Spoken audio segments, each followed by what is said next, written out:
Hello guys and welcome back to my channel.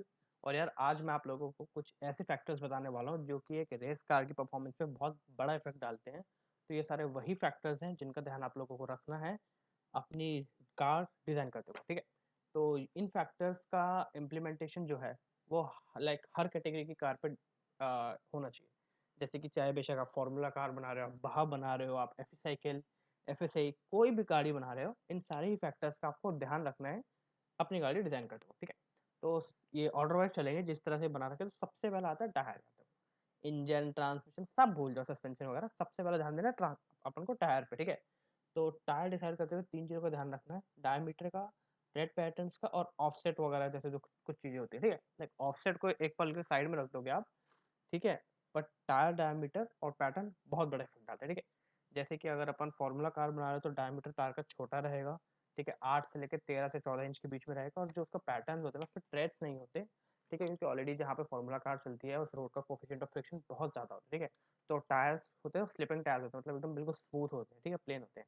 वहीं अपन अगर अपन बहाव वगैरह बना रहे होते हैं तो उसमें 22 से लेकर 24-25 इंच के बीच के टायर रहते हैं।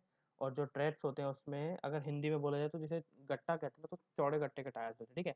तो फिर ट्रेड्स होते हैं काफ़ी वाइड वाइड होते हैं, लार्ज होते हैं, ताकि वो ज़्यादा से ज़्यादा सरफेस एरिया कवर कर पाए और उसे मैक्सिमम ग्रिपिंग मिले, ठीक है। और एक उसके बाद अगली चीज़ आती है ऑफसेट की, मतलब आपका जो ऑफसेट है वो डायरेक्टली तो नहीं बट इनडायरेक्टली काफ़ी चीज़ों को इफेक्ट करता है कि हाँ, मतलब आपकी गाड़ी का स्प्रंग मास, अनस्प्रंग मास, कैस्टर, कैम्बर वगैरह इन सब पे ऑफसेट का असर आता है। कैसे, उसके लिए मैं एक सेपरेट वीडियो बनाऊंगा कि हाँ ऑफसेट डायरेक्टली कैसे इफेक्ट करता है गाड़ी की हैंडलिंग पे, ठीक है। बट डायमीटर और पैटर्न का आपको बिल्कुल ध्यान रखना है, ठीक है। अब अगला पॉइंट आता है कैम्बर, ठीक है। अब कैम्बर की बात ये है कि आपको जो भी आप टायर सेलेक्ट करते हो तो टायर मैन्युफैक्चरर के थ्रू आपको एक रेंज मिलेगी, ठीक है, कि इस रेंज में इस कैम्बर एंगल के रेंज में उनका टायर बेस्ट परफॉर्म करता है, ठीक है। तो उस रेंज के हिसाब से आपको अपनी गाड़ी डिज़ाइन करनी है, ताकि आपने जो टायर लिया है, आप जो आप टायर यूज़ करने वाले हैं, आप उसका उसका बेस्ट यूज़ कर पाएँ, ठीक है। और डिज़ाइनिंग के टाइम आपको ध्यान रखना है कि कम से कम 1 से डेढ़ डिग्री का आप एडजस्टमेंट प्रोवाइड करें। अब एडजस्टमेंट के 2 वजह हैं। पहले तो यार मैन्युफैक्चरिंग करते हुए अपन स्टूडेंट लेवल पर डिज़ाइन करते हैं, ठीक है। तो मैन्युफैक्चरिंग करते वक़्त कहीं न कहीं कॉम्प्लायंसेस ज़रूर आते हैं, ठीक है। तो उन कॉम्प्लायंसेस को रियल लाइफ़ कंडीशन में जब पूरी गाड़ी मैन्युफैक्चर हो जाती है, तो हम वहाँ पे नेगोशिएट कर पाएँ उसके लिए। और दूसरा कि जो रेंज गिवन होती है वो डायनामिक कैम्बर के लिए होती है। तो हम जब डिज़ाइन करते हैं तो हम इक्वेशंस और फ़ॉर्मूलाज़ की हेल्प से स्टैटिक कैम्बर और डायनामिक कैम्बर दोनों कैलकुलेट कर लेते हैं, बट कहीं न कहीं dynamic camber real life situation में अलग होता है। तो उस डायनामिक कैम्बर को बाद में मॉड्यूलेट करने के लिए एडजस्टमेंट दिया जाता है, ठीक है। अब तीसरा पॉइंट आता है व्हील बेस। तो शॉर्टर व्हील बेस गाड़ी उतनी ही ज़्यादा रिस्पॉन्सिव होएगी। व्हील बेस छोटा मतलब गाड़ी छोटी जगह में पूरी कट जाएगी। व्हील बेस बड़ा है मतलब गाड़ी की राइड एंड हैंडलिंग काफ़ी अच्छी होगी, बट उसको कंपैरेटिवली लार्जर जगह चाहिए होगी टर्न करने के लिए। मतलब कि जितना छोटा व्हील बेस उतना कम टर्निंग रेडियस, ठीक है। तो आपको देखना है कि आप किस पर्पस से गाड़ी बना रहे हैं। अगर आप एक फार्मूला कार बना रहे हैं तो वो हाई स्पीड पे चलेगी और कहीं ना कहीं आपको स्टेबिलिटी चाहिए। 100-120 की स्पीड पे जब आप एक स्टूडेंट फार्मूला कार चलाएंगे तो आपको स्टेबिलिटी चाहिए, आपको बहुत ही ज़्यादा फर्जाइल कार नहीं चाहिए। बट उसी के कंपैरिजन में 40-45 मैक्सिमम टू 40-45 की स्पीड पे बाहर गाड़ी चलती है, बट आपको शार्प टर्न्स लेने होते हैं, like sharper, of course sharper than formula car. तो इसलिए आपको कंपैरेटिवली शॉर्टर व्हील बेस चाहिए रहता है, ठीक है। तो आपको देखना है कि आपका व्हील बेस कितना होना चाहिए कि आपको ऑप्टिमम परफॉर्मेंस भी मिले और राइड एंड हैंडलिंग भी मिले, ठीक है। उसके बाद अगली चीज़ आती है ट्रैक विड्थ। तो ट्रैक विड्थ और व्हील बेस डायरेक्टली और इनडायरेक्टली दोनों तरीके से रिलेटेड होते हैं। तो आपकी track width maximum like 80 75 to 80% रहनी चाहिए व्हील बेस के। तो मतलब अगर आपके पास व्हील बेस है तो आप ट्रैक व्हील निकाल सकते हैं, अगर आपके पास ट्रैक व्हील है तो आप वाइस वर्सा व्हील बेस निकाल सकते हैं, ठीक है। तो ये मान के चलो जैसे अगर आपने गो कार्ट देखी हो, तो गो कार्ट का जो व्हील बेस और ट्रैक विड्थ होता है वो 75 टू 80% के अबाउट होता है। और go kart is the most fragile car, most fragile car, ठीक है। ये मान के चलो वो अपनी ही जगह पे खड़े खड़े घूम जाती है। अगर एक परफेक्टली इंजीनियर्ड गो कार्ट होगी ना, तो वो जीरो टर्निंग रेडियस का टर्न कर सकती है, ठीक है। तो आपको देखना है कि आपका व्हील बेस और ट्रैक विड्थ आप किस तरह डिजाइन करते हैं। काफ़ी हद तक जो व्हील बेस है वो गाड़ी के कंपोनेंट्स की वजह से लिमिट हो जाता है, ठीक है। तो आपको डिजाइनिंग के टाइम पे ही ध्यान रखना है कि आपको wheel base max to max कितना चाहिए और मिनिमम टू मिनिमम कितना व्हील बेस चाहिए। और उस हिसाब से आपको अपने कंपोनेंट्स की माउंटिंग्स वगैरह डिज़ाइन करनी है, ठीक है? अब अगली बारी आती है ए लेंथ की, ए आर्म लेंथ की, ठीक है? तो अगर मैं ये एग्जांपल लेके समझाता हूँ, मान लो आप एक बाहर की गाड़ी बना रहे हैं, तो उसमें रियर की तरफ हो सकता है आप एच आर्म यूज़ करते हो, आप ट्रेलिंग आर्म यूज़ करते हो, बट मोस्टली लोग फ्रंट की तरफ ए आर्म ज्योमेट्री ही यूज़ करते हैं, ड्यूअल विशबोन टाइप की, ठीक है? तो उसमें जो लोअर ए आर्म होती है वो जितनी लंबी होगी, आपको जो कैम्बर चेंज होता है डायनेमिक कंडीशन में, जब गाड़ी बम्प के ऊपर से निकलती है, तो उस समय में आपको हेल्प मिलती है लोअर ए आर्म लंबी होने की वजह से, कि आप जितना ही ज़्यादा लोअर ए आर्म लंबा है, डायनेमिक कंडीशन में चेंज ऑफ कैम्बर को आप उतने अच्छे से हैंडल कर पाएंगे। वहीं अगर अपर ए आर्म छोटा है, तो आपको जो आर्क मिलती है, लाइक जिस आर्क के साथ व्हील ट्रैवल करता है, आपको वो और सस्पेंशन को दोनों को क्या कह सकते हैं, कि दोनों की जो आर्क्स होती हैं, आप कहीं ना कहीं उनको कोरेडियल कर सकते हैं, ठीक है? मतलब उनका ऑलमोस्ट ऑलमोस्ट ये मान के चलिए कि आप अगर आपकी परफेक्टली डिजाइंड ए आर्म है, अपर ए आर्म और छोटी है as compare to lower A arm, ये मान के चलिए 50 से 70% है ऑफ लोअर ए आर्म, तो आप काफ़ी अच्छे से अपनी व्हील को लाइक व्हील ज्योमेट्री को डिज़ाइन कर पाएंगे, ठीक है? तो ये नोट कर लीजिएगा कि लोअर ए आर्म लंबी हो और अपर ए आर्म 50 to 75% हो, मैक्स टू मैक्स 75 हो उसकी, ठीक है? तो इसी हिसाब से आप लोगों को अपने नकल्स वगैरह डिज़ाइन करने पड़ेंगे कि आप लोग प्रॉपर ज्योमेट्री बना पाएँ। अब अगली बारी आती है स्टीयरिंग ज्योमेट्री की। तो गाड़ी स्ट्रेट लाइन में कितना ही अच्छा चले, जब वो टर्न करने की बारी आती है, तो things do get change, okay? तो स्टीयरिंग ज्योमेट्री अगर बहुत ही लाइक वाइडली डिफाइन किया जाए, तो 3 तरह की होती है मेजरली: अकर्मन, एंटी अकर्मन या प्रो अकर्मन जो लोग कुछ लोग कहते हैं, और पैरेलल। अगर आपको रेस कार बनानी है, स्टूडेंट रेस कार बनानी है, किसी भी तरह की हो, भूल जाओ बाकी की 2 कैटेगरी को, स्टिक टू अकर्मन, अकर्मन, अकर्मन। मैंने जितनी गाड़ियाँ देखी है भाई, अकर्मन is the best, honestly it's best. तो बाकी बाकी 2 को तो भूल जाओ, ठीक है? Stay with अकर्मन। अब अगली बारी आते हैं वर्टिकल सेंटर ऑफ ग्रेविटी। तो भाई वर्टिकल सेंटर ऑफ ग्रेविटी ना गाड़ी की हैंडलिंग पे एकदम ये मान के चलो, मतलब जादू सा कर देती है। टर्न लेते टाइम, ब्रेकिंग के टाइम, इन सब लाइक मतलब जब गाड़ी डायनेमिक कंडीशन में है ना, तो आपकी वर्टिकल सेंटर ऑफ ग्रेविटी जितना कम रहेगा, उतना आपके लिए अच्छा है, ठीक है? और जैसे अगर हम एफएसए या फिर सुपरा फॉर्मूला स्टूडेंट की बात करें, तो उसमें आपकी गाड़ी को 60 डिग्री पे टिल्ट किया जाता है, और गाड़ी को 60 डिग्री टिल्ट करने के बाद एक लिमिट होती है कि हाँ, इतने एमएम या फिर इतने इंचेस से ऊपर आपकी वीसीजी नहीं हो सकती। तो वहाँ पर आपको एक लिमिट मिल जाए कि हाँ भाई, मेरे को इससे नीचे अपनी वर्टिकल सेंटर ऑफ ग्रेविटी रखनी है, ठीक है? अब अगली बात आती है रोल सेंटर की। तो फ्रंट व्हील्स की अगर बात की जाए, तो वर्टिकल सेंटर ऑफ ग्रेविटी के रिस्पेक्ट में max to max 30%, vertical centre of gravity की 30% से ऊपर आपका रोल सेंटर नहीं जाना चाहिए, चाहे कुछ भी हो जाए, ठीक है? और रियर एंड पे 15%। तो अगर आप मान के चलो फ्रंट पे मैक्स 30, रियर पे 15, तो आपकी गाड़ी कुछ इस तरह से होगी कि आगे से हल्की सी उठी रहेगी वर्टिकल सेंटर ऑफ ग्रेविटी के रिस्पेक्ट में, और पीछे हल्का नीचे होगा रोल सेंटर। तो इससे क्या होगा ना, कि जब आप शार्प टर्न्स लेते हो, तो अगर आपने ऐसा नहीं किया, तो एक टॉर्सनल मूवमेंट लगता है, जिसके कारण हो सकता है कि आपके रियर व्हील उठ जाए, ठीक है? तो ये मान के चलो, अगर आपकी 15% रियर से ऊपर है ना रोल सेंटर, तो कंफर्म हाई स्पीड टर्निंग्स पे आपका व्हील उठेगा। हो सकता है गाड़ी 2 पहियों पे आ जाए और कुछ ज़्यादा ही ऊपर हुई, तो सुभान अल्लाह भाई साहब, आपकी गाड़ी पक्का टॉपल होएगी, ठीक है? तो इस चीज़ का आपको ध्यान रखना है कि रोल सेंटर जितना नीचे हो उतना अच्छा है। लाइक अगर आप ग्राउंड लेवल पे ले आओ, तो इट्स लाइक ऑसम, बेस्ट है वो तो, ठीक है? अगर ग्राउंड पे नहीं आ पा रहा, तो max to max 15% of vertical at rear और फ्रंट में 30। अब अगली बारी आती है लाइक स्टीयरिंग ज्योमेट्री से रिलेटेड, तो है केपीआई। तो भाई किंग पिन इंक्लिनेशन बहुत लोगों को पता होगा, फिर भी वो बता देता हूँ। केपीआई, कैस्टर, ये जितनी भी एंगल्स होते हैं, ये सारे के सारे व्हीकल को स्टेबिलिटी, स्टीयरिंग का फीडबैक, रोड प्रेजेंस, ठीक है, इन सब पे इफेक्ट करता है, ठीक है?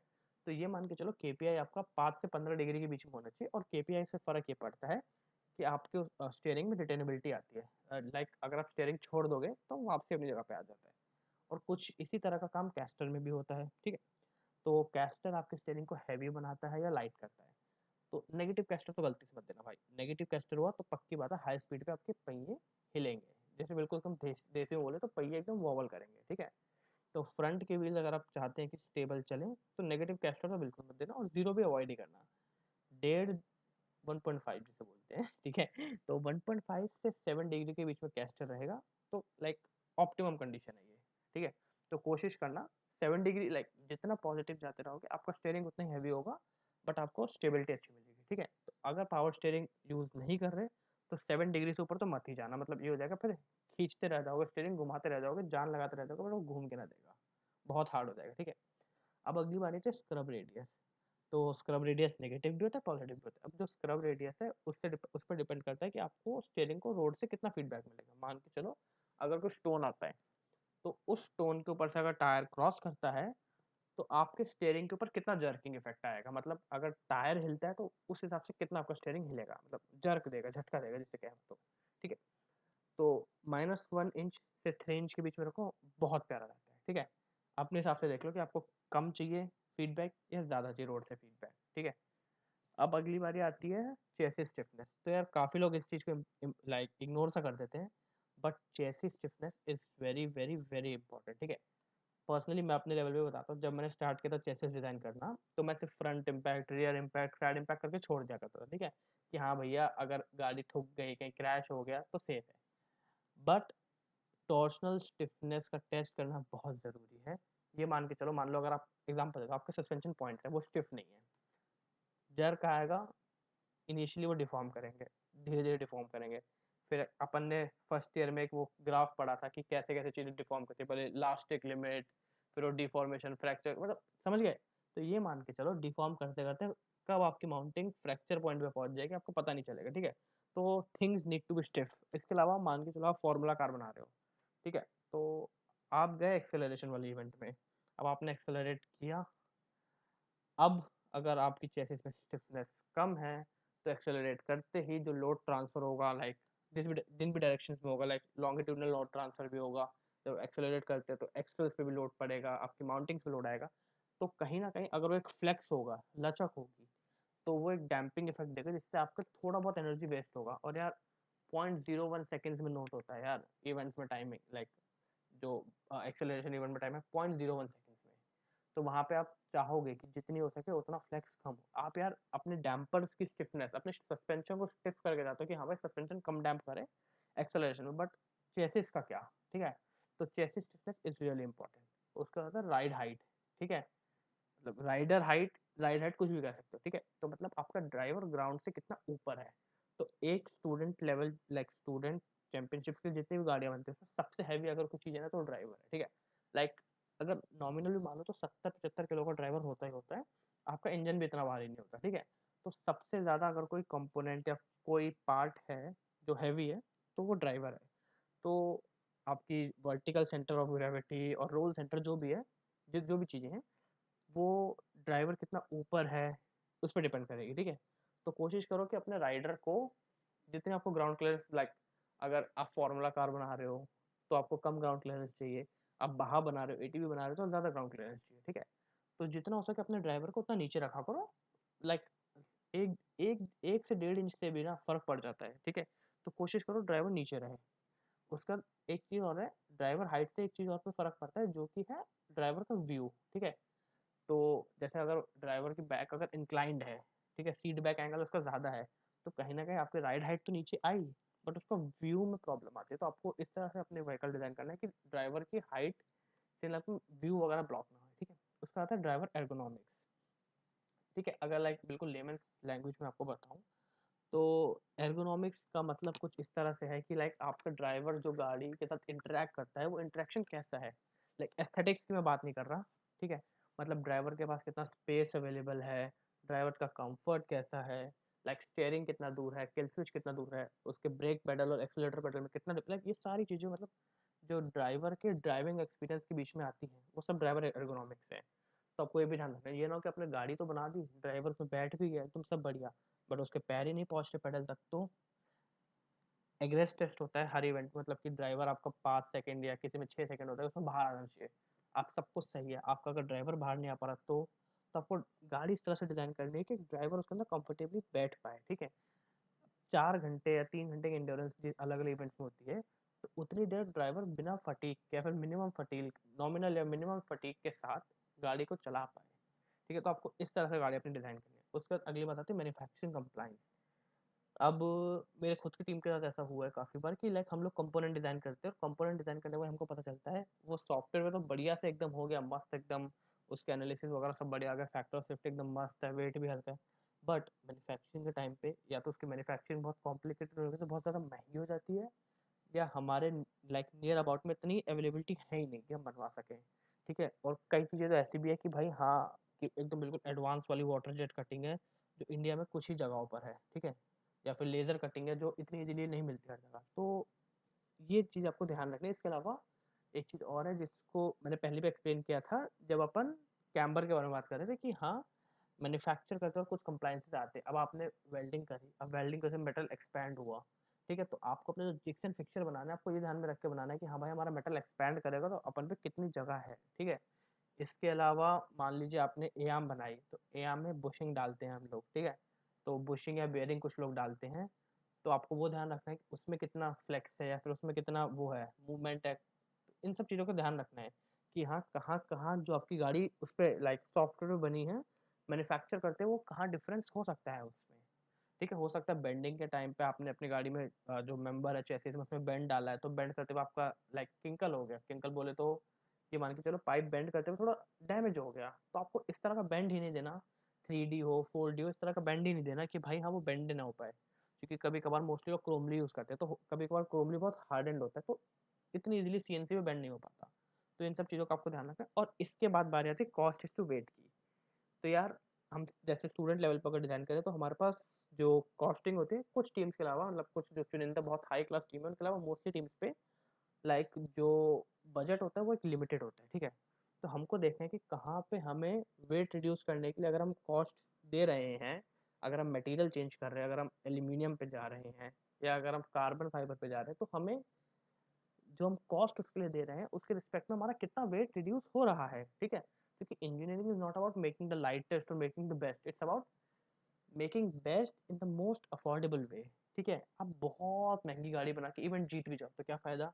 इवेंट का विनिंग प्राइस लाख रुपए, 1.5 लाख रुपए आपने गाड़ी में लगा दी 20-25 लाख, तो क्या फायदा।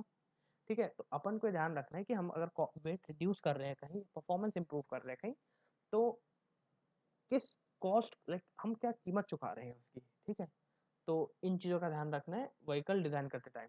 ठीक है, इसके अलावा कुछ छोटी-मोटी चीज़ें और आती हैं। ठीक है, एक इन सब का एक चीज़ आती है एस्थेटिक्स, जो मैंने इसे मेंशन नहीं करी क्योंकि मेंशन करने जितनी ज़रूरी चीज़ नहीं है। बट हाँ यार, आपकी गाड़ी बहुत बढ़िया चल रही है, सस्ते में बन गई, एकदम विनिंग प्राइस ले आई, पोडियम पे जाएगी गाड़ी। ठीक है, बट यार ये बताओ, क्या किसी को पोडियम पे ऐसी गाड़ी पसंद आएगी, मतलब जो एकदम बिल्कुल ऐसे लगे, यार ये दिखने में क्या है, like no one would like a car made out of a scratch और स्क्रैप एक्चुअली। ठीक है, तो you need to like give attention कि हाँ भाई एस्थेटिक गाड़ी के अच्छे दिखने चाहिए। बट इस पॉइंट पे सबसे लास्ट में ध्यान देना है, ये नहीं होना चाहिए कि भैया आपने चेसिस बनाई और बोला भाई पेंट मारो फटाफट। ठीक है, उसका क्या होगा भाई, जब आपको अपने माउंटिंग देनी होगी तो आप बैठ के उसे पेंट को घिस रहे होगे वहाँ वेल्ड हो पाए। ठीक है, तो एस्थेटिक्स पे आपको एकदम लास्ट में ध्यान देना है। तो आपको ऊपर से चलना है कि हाँ भाई पहले टायर सेलेक्ट कर लिया, फिर आपने कैमरा वगैरह डिसाइड, तो ऑर्डर वाइज चलोगे ना तो आपको अपनी व्हीकल डिज़ाइन करने में बहुत आसानी होने वाली है। ठीक है, इसी के बाद आपको कुछ वीडियोस और मिलने वाली है क्योंकि एक्चुअली में पहली वीडियो है सीरीज़ की। ठीक है, तो इसके बाद आपको कुछ वीडियोस और मिलेंगी, उसमें होगा कि आप क्या-क्या लाइक इनमें से जो चीज़ें हैं वो आप किस तरह कैलकुलेट कर सकते हैं। ठीक है, लाइक व्हीकल डायनामिक्स की जो बुक है उसमें आपको हर चीज़ कैलकुलेट करने का तरीका मिलेगा, बट उन्हीं फ़ॉर्मूलाज़ को मैं बहुत ही ईज़ी वे में समझाने वाला हूँ और कुछ टिप्स ऐसी हैं कि हाँ, आपको मैन्युफैक्चरिंग करते हुए किन-किन चीज़ों का ध्यान रखना है। ठीक है, तो यार पहली वीडियो है तो ज़रा थोड़ा सपोर्ट दिखाइएगा और अब शेयर कीजिए अपने साथ जितने भी अपने मैकेनिकल वाले भाई लोग हैं। ठीक है, सबके साथ शेयर मार दो ज़रा। ठीक है, सबको पता चलना चाहिए कि हाँ भाई एक्चुअली रेस का डिज़ाइन करनी किस तरह से है। ठीक है, तो मिलते हैं अगली वीडियो में, तब तक के लिए गुड बाय।